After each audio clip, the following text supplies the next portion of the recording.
जय जय जगन्नाथ नमस्कार। जनाभिजन सकाळर खबर को आपण को जनाऊँगी हार्दिक अभिनंदन। किछि गुरुत्वपूर्ण घटना पर नजर पकेबा पूर्वर आसंतु कौन रही ओडिशार कालबैशाखीर स्थिति आसंतु पूरा वीडियो पर टिके नजर पकेनबा। हाँ दर्शक बंधु, वर्तमान ओडिशा रे लागी रही कालबैशाखीर वर्षा। आमे चित्रु बारी होउची प्रत्येक जिले रे आरंभ करी भद्रकरू बालेश्वर, कटक, पुरी, गंजाम, गजपति, राउरकेला, भुवनेश्वर, कटक लगातार भाव में वर्तमान जारी रही कालबैशाखीर वर्षा। यही चित्रु बारी होउची जे कि प्रत्येक जिले रे कालबैशाखीर वर्षा रोची। केउठी गछपत्र भांगिलानी तो केउठी घर छपर उड़ेलानी एवं कालबैशाखीर वर्षा रे कुआपथर माड़े सिजुची सारा ओडिशा। आमे आपण माननकु कहि रखुचु सतर्क सूचना रहिबा पई बा एसआरसी टीम बा सरकारक तरफरु बा पाणीपाग विशेषज्ञ तरफरु कालबैशाखीर वर्तमान 30 तारिख रु 3 तारिख पर्यंत ओडिशा रे रहिबो कालबैशाखीर भय। एई वातावरण देछि वर्तमान जहाँ अपडेट खबर सामना को आसूची आको ओडिशा पाणीपाग विभाग तरफरु बोभली अपडेट खबर सामना को देछि। वर्तमान ओडिशा रे जारी रही कालबैशाखीर वर्षा। एई कालबैशाखी वर्षा सहित बिजुली घड़घड़ी सहित वर्षा मध्य जारी रही। अन्यपटर जदि देखिबा कुआपथर माड़े किछि नष्ट हेउछि ओडिशा रे। विशेष कति देखा गले कृषक भाई मानकरे अधिक क्षयक्षति होउछि तथा धान चाष आरंभ करी वर्तमान परिया पर्यंत सबु कुआपथर मारे सबुड़िक फसल मध्य नष्ट होउछि। किंतु सरकार तरफ जो बड़ी घोषणा करा जायतिला कालबैशाखीर वर्षा हेले कृषकों को दिया जीव क्षतिपूरण, सेथिला भी कृषक भाई माने किछि व्यस्त होवा दरकार नहीं। सरकार तरफ मध्य एटा प्रोत्साहन राशि आपण मानकु जुगै दिया जीवो। अन्यपटर जदि देखिबा कालबैशाखी वर्षा रे ओडिशा वर्तमान बेहाल। गोटे पटरे वर्षार माड़ सहित आउ गोटे पटर गरमर त्राही। एई जदि दीटा पद्धति को आमे कंपेरिजन करिबा निश्चित भाव रे आमे कहिबा गरमरु त्राही निश्चित मिलुची। एवं जो भली कालबैशाखीर वर्षा सहित एवं हल्का पवन ता सहित कुआपथर माड़ एवं बिजुली घड़घड़ी शब्द रे थरुची सारा ओडिशा। ठीक 4-5 बेलू कालबैशाखीर भय मध्य निश्चित ओडिशा पर रोची।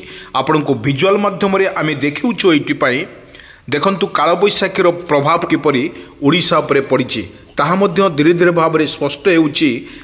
एटा 30 तारिख रु 3 तारिख पर्यंत कालबैशाखीर वर्षा ओडिशा पर निश्चित प्रभाव पड़िबो।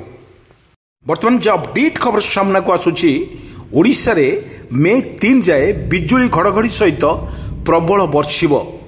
किंतु गरम साग को गुळुगुळीरु सामान्य आश्वस्ति मिली।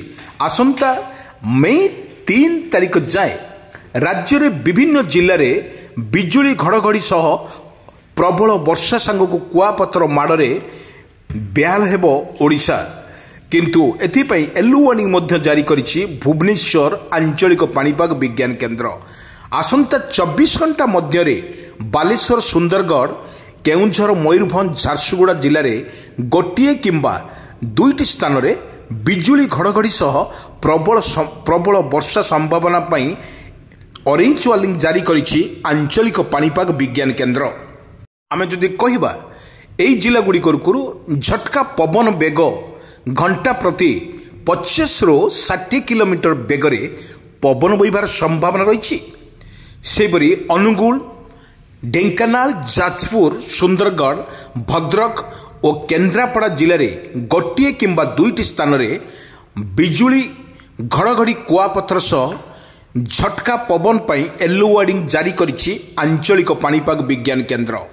पुरी, खोर्धा, नयागड़ा, गंजाम, गजपति, जगतसिंहपुर, कटक, संबलपुर, बरगढ़, देवगढ़, सोनपुर, बौद्ध, बलांगीर एवं नुआपड़ा, कलाहांडी, कंधमाल ମାଲକାନଗିରି, କୋରାପୁଟ, ରାୟଗଡ଼ା ଏବଂ ବଲାଙ୍ଗୀର ଜିଲ୍ଲାରେ ଗୋଟିଏ କିମ୍ବା ଦୁଇଟି ସ୍ଥାନରେ ବିଜୁଳି ଘଡ଼ଘଡ଼ି ସହିତ ଝଟକା ପବନ ପାଇଁ ୟେଲୋ ୱାର୍ଣ୍ଣିଂ ଜାରି କରିଛି ଆଞ୍ଚଳିକ ପାଣିପାଗ ବିଜ୍ଞାନ କେନ୍ଦ୍ର।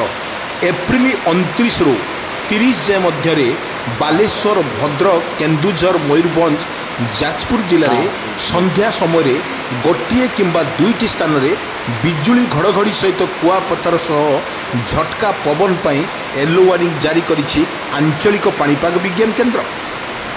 ଅନ୍ୟ ପାଖରେ ଆମେ ଯଦି ଦେଖିବା ବର୍ଷାକୁ ନେଇ ସରକାରଙ୍କ ତରଫରୁ ବର୍ତ୍ତମାନ ସତର୍କ ସୂଚନା କରାଯାଇଛି। ପ୍ରତ୍ୟେକ ଜିଲ୍ଲାକୁ ସତର୍କ ସୂଚନା କରିବାର ଫଳ ହେଉଛି କାଳବୈଶାଖୀରେ ଭୟ।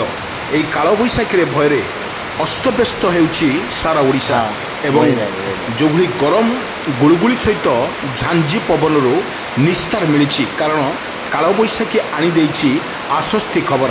ପ୍ରତ୍ୟେକ ଜିଲ୍ଲାରେ କାଳବୈଶାଖୀର ଭୟ ସାନ୍ଦକୁ ଦେଖିବାକୁ ମିଳୁଛି। ଯେଉଁଭଳି କାଳବୈଶାଖୀର ଭୟ ଥିଲା ଏବଂ ତାହା ଧୀରେ ଧୀରେ ବର୍ତ୍ତମାନ କମୁଛି ଏବଂ ଟେମ୍ପରେଚର ମଧ୍ୟ କମୁଛି। କିନ୍ତୁ ଆମେ ଦେଖିଥିଲେ ବିଜୁଳି ଘଡ଼ଘଡ଼ି ସହିତ ବର୍ଷା ପାଇଁ ୟେଲୋ ୱାର୍ଣ୍ଣିଂ ଜାରି କରୁଥିବା ବେଳେ ଆଞ୍ଚଳିକ ପାଣିପାଗ, କିନ୍ତୁ ମେ 2ରୁ 3 ତାରିଖ ମଧ୍ୟରେ ଅନେକ ଜିଲ୍ଲାରେ ବର୍ଷା ସମ୍ଭାବନା। ଗଜପତି ଆପଣଙ୍କୁ ଏହି ଚିତ୍ର ମାଧ୍ୟମରେ ଆମେ ଆପଣଙ୍କୁ ଜଣାଇ ଦେଉଛୁ କିପରି ଭାବରେ ବର୍ଷାର ଗର୍ଜନ ଆପଣମାନେ ଶୁଣିପାରୁଥିବେ। ଏହି କାଳବୈଶାଖୀର ବର୍ଷା ପ୍ରଭାବ ପଡ଼ୁଛି ଓଡ଼ିଶା ଉପରେ। ଆପଣମାନଙ୍କୁ ସିଧାସଳଖ ସ୍ପଷ୍ଟ ଚିତ୍ର ଆମେ ଏଇଥିପାଇଁ ଦେଖାଉଛୁ କାଳବୈଶାଖୀର କିପରି ତାଣ୍ଡବ ରଚୁଛି ସାରା ଓଡ଼ିଶାରେ। ପ୍ରତ୍ୟେକ ଜିଲ୍ଲାରେ ଆମେ ଯଦି ଦେଖିବା 2ରୁ 3 ତାରିଖ ପର୍ଯ୍ୟନ୍ତ ପ୍ରତ୍ୟେକ ଜିଲ୍ଲାରେ ବର୍ତ୍ତମାନ 25ଟି ଜିଲ୍ଲାରେ କାଳବୈଶାଖୀର ପ୍ରଭାବ ଓଡ଼ିଶା ଉପରେ ରହିଛି। ଏଇଭଳି ଭାବରେ ଆପଣଙ୍କୁ ଭିଜୁଆଲ ମାଧ୍ୟମରେ ଆମେ ଦେଖାଉଛୁ ପ୍ରତ୍ୟେକ ଜିଲ୍ଲାରେ ଏଭଳି ଭାବରେ କାଳବୈଶାଖୀର ତାଣ୍ଡବ ନିଶ୍ଚିତ ଭାବରେ ପଡ଼ୁଛି। ତା ସହିତ ଲାଇଟିଂ ମଧ୍ୟ ଅଧିକ ଜୋରରେ ହେଉଛି ଏବଂ ତା ସହିତ ଘଡ଼ଘଡ଼ି ମଧ୍ୟ ଜୋରରେ ରହୁଛି। ସେଥିପାଇଁ ସରକାରଙ୍କ ତରଫରୁ ମଧ୍ୟ ସତର୍କ ସୂଚନା ଜାରି କରାଯାଇଛି। ଆପଣଙ୍କୁ ବିନା କାମରେ ଆପଣ ବାହାରକୁ ବାହାରି ନ ଯିବା ପାଇଁ ମଧ୍ୟ SRC ପକ୍ଷରୁ ସତର୍କ ସୂଚନା ଜାରି। ଏବଂ ଆଉ ଗୋଟେ କଥା କୁହାଯାଇଛି, ଆପଣଙ୍କର ଯଦି ଅର୍ଜେଣ୍ଟ କାମ ତ ଅଛି, ସେଥିଲାଗି ଆପଣଙ୍କୁ ବର୍ଷାର ଏବଂ କାଳବୈଶାଖୀକୁ ଗତିବିଧି ଲକ୍ଷ୍ୟ କରି ଆପଣ ପଦାକୁ ବାହାରନ୍ତୁ। ଏବଂ ସର୍ବଶେଷରେ ଯେଉଁଭଳି କାଳବୈଶାଖୀର ତାଣ୍ଡବ ରଚୁଛି ସାରା ଓଡ଼ିଶା, ସେଥିପାଇଁ ପ୍ରତ୍ୟେକ ଜିଲ୍ଲାପାଳଙ୍କୁ ପ୍ରତ୍ୟେକ ଜିଲ୍ଲାରେ ଜିଲ୍ଲାପାଳମାନଙ୍କୁ SRC ଏବଂ ଓଡ଼ିଶା ପାଣିପାଗ ବିଭାଗ ତରଫରୁ ମଧ୍ୟ ସତର୍କ ସୂଚନା ଜାରି କରାଯାଇଛି ପ୍ରତ୍ୟେକ ଲୋକଙ୍କୁ ସଚେତନ କରିବା ପାଇଁ। ଆଉ ଅନ୍ୟ ପକ୍ଷରେ ଯଦି ଦେଖିବା ଗୋଟିଏ ପଟରେ ଖରାର ତାଣ୍ଡବ ରଚୁଥିଲା ବେଳେ ଆଉ ଗୋଟିଏ ପଟର କାଳବୈଶାଖୀର ତାଣ୍ଡବ, ୟାକୁ ଯଦି ଆମେ ନିଶ୍ଚିତ ଭାବରେ ଆମେ କହିପାରିବା ଖରାରେ ନିଶ୍ଚିତ ଭାବରେ ତ୍ରାହି ମିଳିଛି। ସେଥିପାଇଁ ଲୋକମାନଙ୍କ ମଧ୍ୟରେ ଟିକେ ଖୁସିର ମଜଗୁଲ ଦେଖିବାକୁ ମିଳୁଛି, କାରଣ ବର୍ଷା ଯେଉଁଭଳି ଟେମ୍ପରେଚର ଓଡ଼ିଶା ଉପରେ ପ୍ରଭାବ ପଡ଼ୁଥିଲା, ସେଥିପାଇଁ ସମସ୍ତଙ୍କୁ ମଧ୍ୟ ଖୁସିର ଗୋଟେ ମାହୋଲ ମିଳିଛି। ସେଥିପାଇଁ ଯେଉଁଭଳି ଟେମ୍ପରେଚର ବଢ଼ୁଛି ଏବଂ ଟେମ୍ପରେଚର ବଢ଼ିବା ସହିତ ଆପଣ ଦେଖନ୍ତୁ କିପରି ଚାରିଟାର ଦୃଶ୍ୟ କଳାହାଣ୍ଡିଆ ମେଘ ସହିତ ବାଦଲ ଫଟା ବର୍ଷାରେ ଭିଜୁଛି ସାରା ଓଡ଼ିଶା। ଆମେ ଦେଖିଥିଲୁ କିପରି ଭାବରେ ବର୍ଷାର ତାରତମ୍ୟ ଆପଣମାନେ ଦେଖନ୍ତୁ କିପରି ଭାବରେ ବର୍ଷା ରହୁଛି ଓଡ଼ିଶା ଉପରେ ଏହାର ପ୍ରଭାବ। ସେଥିପାଇଁ ସତର୍କ ରହିବା ପାଇଁ SRC ପକ୍ଷରୁ ବର୍ତ୍ତମାନ ସୂଚନା।